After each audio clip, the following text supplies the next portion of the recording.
तर मराठा आंदोलनाला अनेकांनी पाठिंबा दिलेला आहे। त्याच संदर्भातल्या टॉप 9 बातम्या पाहूया।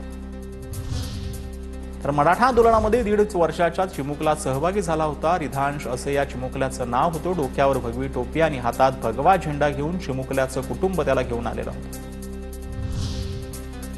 मराठा आरक्षणासाठी मुस्लिम युवकाचा अजमेर दर्ग्यामध्ये नवस। मीरा भाईंदरमधील अजीम तांबोळीची अजमेर दर्ग्यामध्ये प्रार्थना। मराठा समाजाला आरक्षण मिळावं अशी मुस्लिम युवकाची भावना।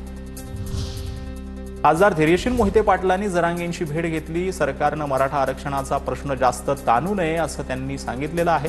या संदर्भातली भूमिका जी आहे ती आता मोहिते पाटलांनी जी आहे ती आता मांडलेली आहे। ठाकरेंच्या शिवसेनेच्या 3 नेत्यांनी मनोज जरांगेंची भेट घेतली। अंबादास दानवे, दिलीप सोपल, कैलास पाटील यांनी जरांगेंची भेट घेतली।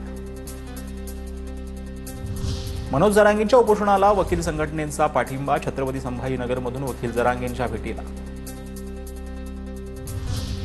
सोलापुरात भाजपा कार्यालयात मंत्री चंद्रकांत पाटलांना मराठा कार्यकर्त्यांकडून निवेदन। भाजपा कार्यालयात गणपतीच्या आरतीसाठी आलेल्या मराठा उपसमिती सदस्य चंद्रकांत पाटलांची घेतली भेट। जालन्यात नवीन ग्रामपंचायत कार्यालयाच्या उद्घाटन प्रसंगी मराठा बांधवांनी रावसाहेब दानवेंना विचारला जाब। 1 मराठा लाख मराठ्याची घोषणाबाजी। काही काळ गोंधळाचं वातावरण।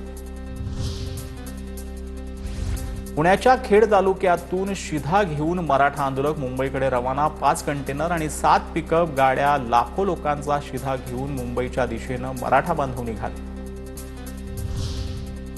मुंबईतील आंदोलनासाठी नांदेडमधून जेवणाची व्यवस्था। नांदेडच्या मुदखेड तालुक्यातून 20,000 चपात्या आणि ठेचा मुंबईकडे पाठवण्यात आला।